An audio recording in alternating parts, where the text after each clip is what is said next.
Hi, this is Go For It Randy. Hey, listen, I have an excellent video for you to watch today, and you're going to learn some things maybe. But one of the things I want to share with you is things are changing very rapidly. Yesterday, I had an event happen on this channel that I literally didn't think this channel would be up today. So there could be a real possibility of me not being here very soon.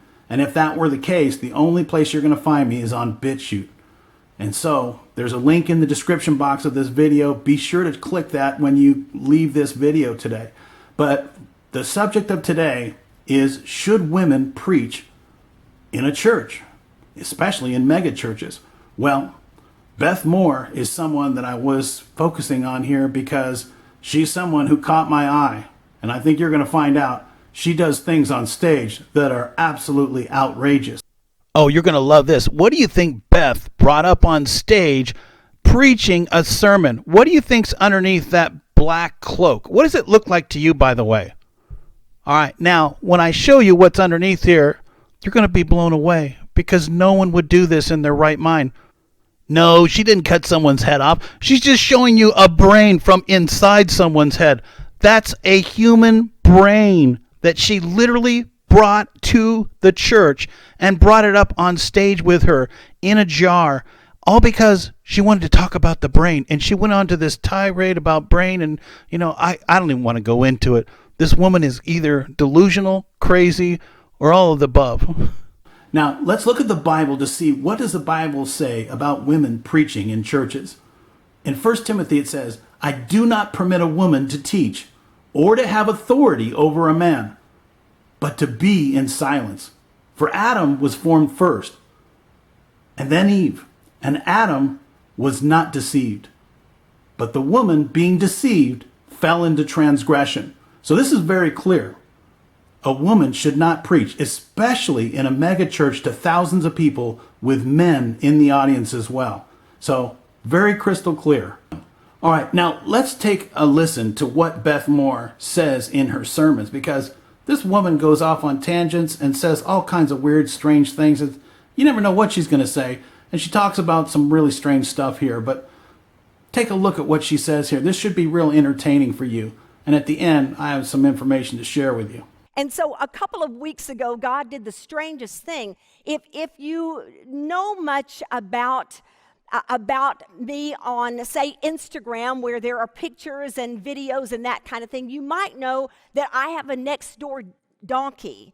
And my next door donkey is a very good friend of mine. And we've lived in our house out in the country for about 8 years. And so that donkey has been on the other side of that fence for almost all 8 of those years. And there's a certain place where we meet up and we have the sweetest time together. It's just been a gift. It's not my donkey. It's always on the other side of the fence, but she sticks her nose right through that fence, and I kiss her every single time I see her. And we just have the sweetest time together. But a couple of weeks ago, when they've just moved, the Jones have just moved very recently, and so just here a couple of weeks ago, while it was still a very raw kind of absence where there were still a lot of tears, and you need to hear me say that I could not be more supportive of the decision they've made. It's not that. It's just missing them so badly. So I was still in that stage of a good bit of tears, and I had gone up on a Saturday morning to do a little trimming on my vines. I've got a tiny little vineyard. I'm growing some vines, and I got so involved in John chapter 15 and the vine and the branches that I just had to put my hands to it and see what it was like. So I was doing a little bit of pruning on those, and it's right there at the fence where Donk is. So that's what I call my next door donkey. She really does have an official name, but her nickname to me is just plain Donk. So she came over like she normally would and stood there at the fence and visited with me, not with her mouth open with words, but I have asked the Lord for that many times, and I still am not leaving that out of the possibilities. But the strange thing that happened that day was that 2 others joined her. 2 cows joined her that day, and I've always seen the cows in the pasture. but they've never come to the fence before until that day. And I brought them a picture. I brought you a picture, rather, so that you could see them. You'll see in the picture, that's Donk in the back, obviously. And then what you're seeing right there, the one closest, the one with the bigger head, that's number 9. And the other one is number 13. Now, I'm not exactly sure what those numbers mean, but I'm going with it. It's 9 and 13. And those 3 stood right there the entire time that I pruned those vines, to the point that number 9 just laid down right by the fence about 3 feet from me, just laid there. The 3 of them stayed at that fence the entire time. And I knew, oddly, because I've been there so many times and that's never happened before, I knew that oddly God had sent those little visitors to me, and they were quite a bit of company, and they did make me laugh quite a lot. But I did have to say to the Lord, this is not quite the trade I would have had in mind. 3 grandchildren and a donkey and 2 cows, not quite what I had in mind, but I'll take it for today.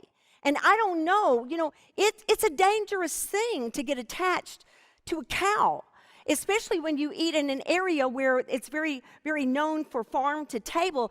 I don't want to be eating number 9 in a month. Does anybody know what I'm talking about? Eating number 9 on a bun with lettuce and tomato and pickles. I don't want to do that. So I have trepidation about losing number 9, but this is life in social distancing. And we have to watch for the small ways that God is going to remind us, I really am with you. I really do know this is hard. This is a time of testing for the saints. It's a time of testing for the world. And so you've got to persevere. You've got to endure. What was that? You see what I'm saying? This is absolute nonsense coming out of her mouth. This is not preaching. This is anything but preaching. Talking about cows, and then the number 13, which is the number of destruction, and the number 9, which happens to be the number that the devil likes to use a lot to refer to himself. And she didn't want to eat number 9, of course. No, she's not a Freemason at all. Bottom line is, I believe this woman is absolutely not fit for preaching. And the bottom line is, she is sending you down a pathway away from the Bible and the biblical teachings of the Bible. So this is nonsense. And this is the kind of stuff that she does. I've seen a few of her sermons that she's given. And clearly, this is the norm for her. She goes off on these wild tangents and just goes speaking about absolutely nonsense. So this is not someone that I would want to follow in any way, shape, or form. Now, let's see what the Bible says in Exodus about working on Saturday. Now, we all know what we should do on Saturday, but a lot of these preachers didn't get the message, I don't think. The bottom line is, in Exodus, it tells you exactly what you should do with your Saturdays. In Exodus, it says, 6 days you shall labor and do all of your work. But the 7th day is the Sabbath of the Lord your God. In it you shall do no work. Well, I wonder what Beth does on Saturdays. Let's find out. And I had gone up on a Saturday morning to do a little trimming on my vines. I've got a tiny little vineyard. I'm growing some vines. Did you hear what she just said there? She works on Saturday. That's the Sabbath, okay? And it clearly says that in the Bible. It's the 4th commandment in the Bible. And it goes out to her vineyard and trims the branches on all of her branches out in the vineyard. This woman is teaching people to break the 4th commandment. This is absolutely something that no preacher should do, let alone a woman teaching people that she shouldn't be teaching. So this is how you get into trouble, following false pastors, false preachers, false teachers. People like this should be banned from teaching in large mega churches. Okay, now here's Beth doing the 666 hand sign, which is a satanic hand signal that any good Satanist would know about. And there she is doing it again, so it's not something she just did once in a while. She did it many times.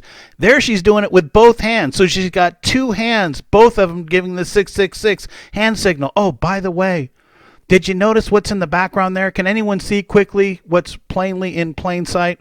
Yeah, you see the 3 X's up halfway up the stage up there? in the back where the people are sitting, see the X over to the left and then over to the right, there's two X's over there?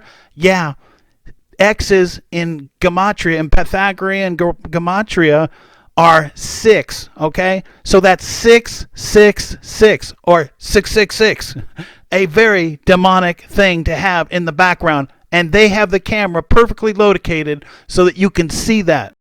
And look at how worldly she is. She always has to wear these skin-tight, skinny pants, okay? And a red jacket, come on, that's kind of demonic. But look at the hand gesture she's making there. She's making a pyramid formation over her head.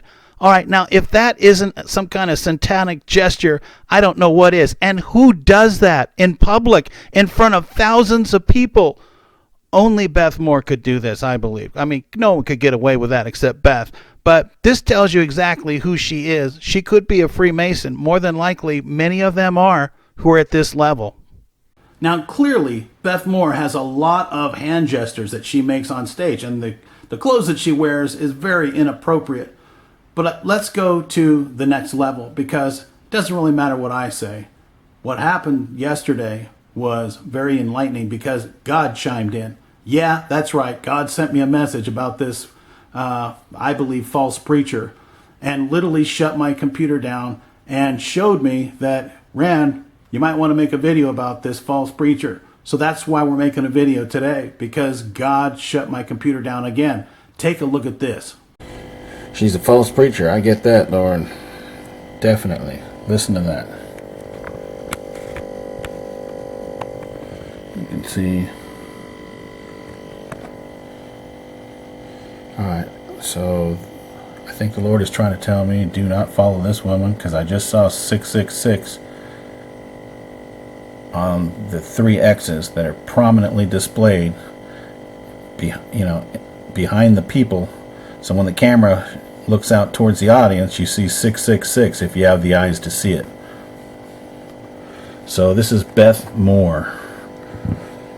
Probably God is trying to tell me, I believe, that this is a false preacher that you do not want to have anything to do with. I want to thank everyone for watching. God bless everyone watching this program. And be sure to, again, subscribe to my BitChute channel if you haven't already done that, and favorite it to your computer so that you have access to BitChute if you're not a regular on BitChute. I want to thank everyone for watching. God bless everyone watching this video.